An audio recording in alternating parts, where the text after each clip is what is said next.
اللہ الرحمن الرحیم۔ السلام علیکم ناظرین گرامی، قوم ثمود اپنے عالی شان محلات، سرسبز و شاداب کھیت کھیلیاں، خوبصورت مرغزاروں اور نعمتوں کی فراوانی کے سبب غرور و تکبر اور سرکشی کے نشے میں چور تھے، اور چونکہ تکبر اور کفر کا چولی دامن کا ساتھ ہے تو یہ بھی ابلیس کے پیروکار بن گئے۔ حالانکہ کچھ ہی عرصہ پہلے قوم عاد پر قہر الہی کے مناظر ان کے سامنے تھے۔ یہ بھی اپنے ساتھ سے تراشے ہوئے پتھر کے خداؤں کی عبادت کرتے تھے۔ ان کے معاشرے سے حق و انصاف ناپید ہو چکا تھا، بے حیائی، فحاشی آخری حدود چھو رہی تھی، مقدس انسانی رشتوں کا احترام ہی ختم ہو چکا تھا، رقص و سرود، عیش و عشرت، شراب و شباب ان کی زندگیوں کے لازم جز بن چکے تھے۔ ایسے میں اللہ تبارک و تعالی نے اس قوم ہی میں سے ایک خدا ترس اور بہت نیک انسان حضرت صالح علیہ السلام کو نبوت کے منصب پر فائز فرمایا۔ قرآن کریم میں ارشاد باری تعالی ہے، اور ہم نے قوم ثمود کی طرف ان کے بھائی صالح کو بھیجا۔ دیگر نبیوں کی طرح حضرت صالح علیہ السلام نے بھی اپنی قوم کو راہ راست پر لانے کی بہت کوشش کی۔ وہ دن رات انہیں سمجھاتے رہے کہ اے میری قوم، تم اللہ کی عبادت کرو، اس کے سوا تمہارا کوئی معبود نہیں ہے۔ اس نے تم کو پیدا کیا اور آباد کیا، تو اس سے مغفرت مانگو اور اس کے آگے توبہ کرو۔ بے شک میرا پروردگار نزدیک بھی ہے اور دعا قبول کرنے والا بھی ہے۔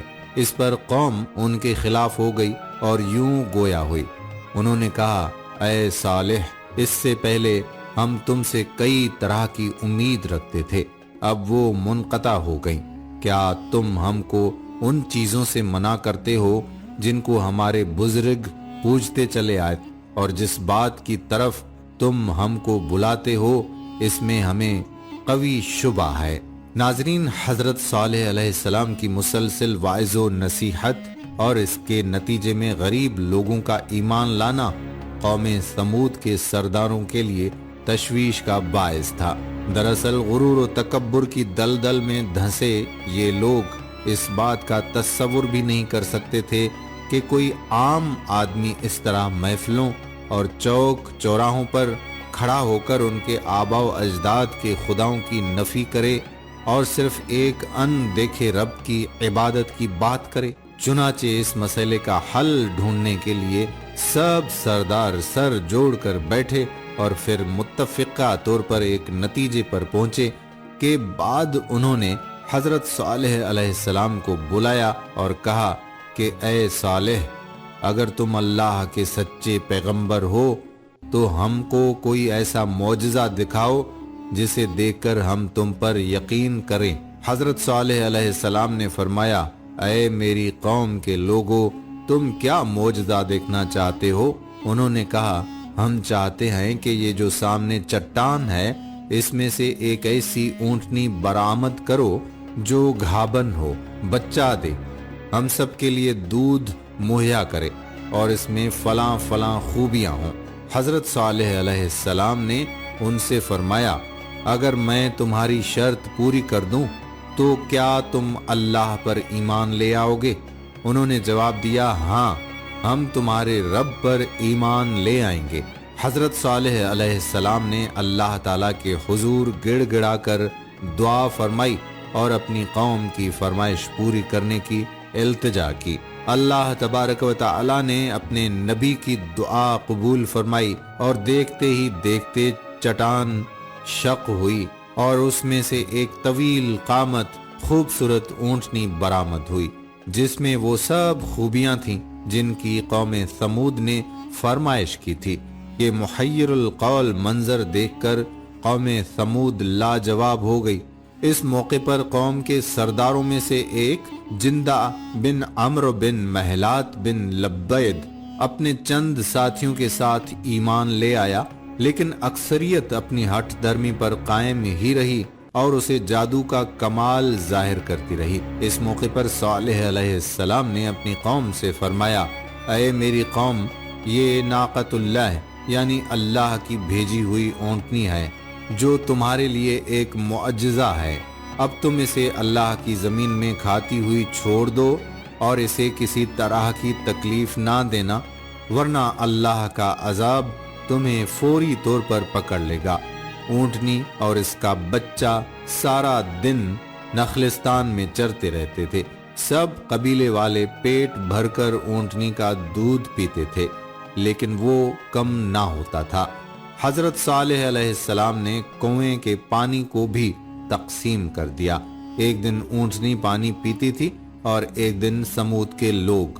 جب اونٹنی پانی پینے آتی تو وہ کنویں کا سارا پانی پی جاتی۔ قرآن کریم میں اللہ تعالیٰ نے فرمایا، صالح نے اپنی قوم سے کہا، دیکھو یہ اونٹنی ہے، ایک دن اس کی پانی کی باری ہے اور ایک معین روز تمہاری باری ہے، اور اس کو کوئی تکلیف نہ دینا، نہیں تو تمہیں سخت عذاب آ پکڑے گا۔ کچھ ہی عرصے کے بعد قوم سمود کو اونٹنی کی موجودگی کھٹکنے لگی۔ انہیں اپنے ہرے بھرے نخلستانوں میں آزادی سے گھومتی پھرتی اونٹنی ایک آنکھ نہ بھاتی تھی، اور جب وہ یہ دیکھتے کہ اپنی باری آنے پر اونٹنی ایک ہی سانس میں پورے کنویں کا پانی پی جاتی ہے تو حیران ہو کر اسے جادو سے تشبیہ دیتے۔ آخر کار شیطان کے اکسانے پر انہوں نے اونٹنی سے جان چھڑوانے کی تدبیر سوچنا شروع کر دی، اور اس کا ایک ہی حل تھا کہ اسے ہلاک کر دیا جائے۔ مگر کیسے؟ قوم سمود کے سردار یہ کام خود اپنے ہاتھوں انجام دینے کو تیار نہ تھے، سو انہوں نے دو نہایت اونچے اور مالدار خاندان کی آزاد منش عورتوں کو راضی کیا کہ وہ قوم کے کسی نوجوان سے یہ کام کروائیں، جس پر ان عورتوں نے دو اوباش اور شراب و شباب کے رسیانوں نوجوان کو اونٹنی کے قتل پر آمادہ کیا، جن کے ساتھ مزید 7 اوباش نوجوان شامل ہو گئے۔ قرآن پاک کی سورۃ نمل میں اللہ تعالیٰ نے حضرت صالح علیہ السلام کا واقعہ بیان کرتے ہوئے فرمایا، شہر میں 9 افراد کی ایک جماعت تھی جو ملک میں فساد مچاتے پھرتے تھے اور اصلاح نہیں کرتے تھے، اور پھر حسب پروگرام ایک دن یہ 9 افراد اونٹنی کے انتظار میں کنویں کے پاس گھات لگا کر بیٹھ گئے، جبکہ قوم کے لوگ اللہ کے عذاب کے ڈر سے چھپ کر یہ منظر دیکھنے لگے۔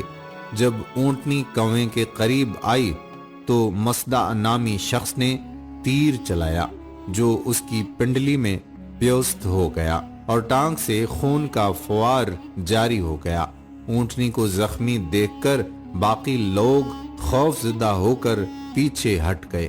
یہ منظر دیکھ کر دونوں عورتیں آگے بڑھیں اور مردوں کو برا بھلا کہنا شروع کر دیا، جس پر قبیلے کا سب سے قوی شخص قدار بن سالف آگے بڑھا اور تلوار کے ایک بھرپور وار سے اونٹنی کی کونچیں یعنی پچھلے پاؤں کے اوپر کا حصہ کاٹ ڈالا۔ اونٹنی شدید زخمی ہو کر زمین پر گر پڑی اور ایک زوردار چیخ ماری۔ اسی اثناء میں زخمی اونٹنی کو گھیرے میں لے کر اس پر نیزوں اور تلواروں کے لاتعداد وار کیے گئے، جس سے وہ ہلاک ہو گئی۔ ادھر اس کا بچہ بھاگتا ہوا پہاڑ پر چڑھا اور چیخیں مارتا غائب ہو گیا۔ ایک روایت یہ بھی ہے کہ ان درندوں نے پیچھا کر کے اسے بھی مار ڈالا۔ ناظرین، اونٹنی کے قتل کے بعد جب ان لوگوں نے دیکھا کہ کوئی عذاب نازل نہیں ہوا تو مارے خوشی کے دیوانے ہو گئے اور جشن مناتے ہوئے چیخ چیخ کر صالح علیہ السلام کو چیلنج کرنے لگے کہ تم جس عذاب سے ڈراتے ہو اسے لا کر دکھاؤ۔ اللہ کی اونٹنی کے قتل کی خبر سن کر صالح علیہ السلام آبدیدہ ہو گئے اور فرمایا، اس بد نصیب قوم کو اب اللہ کے عذاب سے کوئی نہیں بچا سکتا۔ ادھر سمود کے لوگوں کی دیدہ دلیری اور جرت میں مزید اضافہ ہو گیا۔ ان کے دل سے ڈر اور خوف نکل چکا تھا، چنانچہ انہوں نے اسی رات حضرت صالح علیہ السلام کو بھی قتل کرنے کا پروگرام بنا لیا تھا کہ اونٹنی کے ساتھ ان کا بھی قصہ ختم ہو جائے۔ وہ 9 افراد ایک پہاڑی کی گھاٹی میں چھپ کر بیٹھ گئے تاکہ جب حضرت صالح علیہ السلام وہاں سے گزریں تو انہیں قتل کر دیں، مگر کائنات کا مالک اللہ قوم ثمود کے ہر مکر و فریب اور شیطان کی چال بازیوں سے خوب واقف تھا، چنانچہ پہاڑ سے ان پر پتھر برسائے گئے جن سے وہ سب کے سب ہلاک ہو گئے۔ دوسرے دن جب لوگوں کا وہاں سے گزر ہوا تو دیکھا کہ 9 کے 9 افراد پتھروں کے نیچے مرے پڑے تھے۔ اللہ تعالیٰ نے اس عذاب سے حضرت صالح علیہ السلام اور ان پر ایمان لانے والوں کو محفوظ رکھا۔ چنانچہ اللہ تعالیٰ نے فرمایا، جب ہمارا حکم آ گیا تو ہم نے صالح کو اور جو لوگ ان کے ساتھ ایمان لائے تھے ان کو اپنی مہربانی سے بچا لیا اور اس دن کی رسوائی سے محفوظ رکھا۔ بے شک تمہارا پروردگار طاقتور اور زبردست ہے۔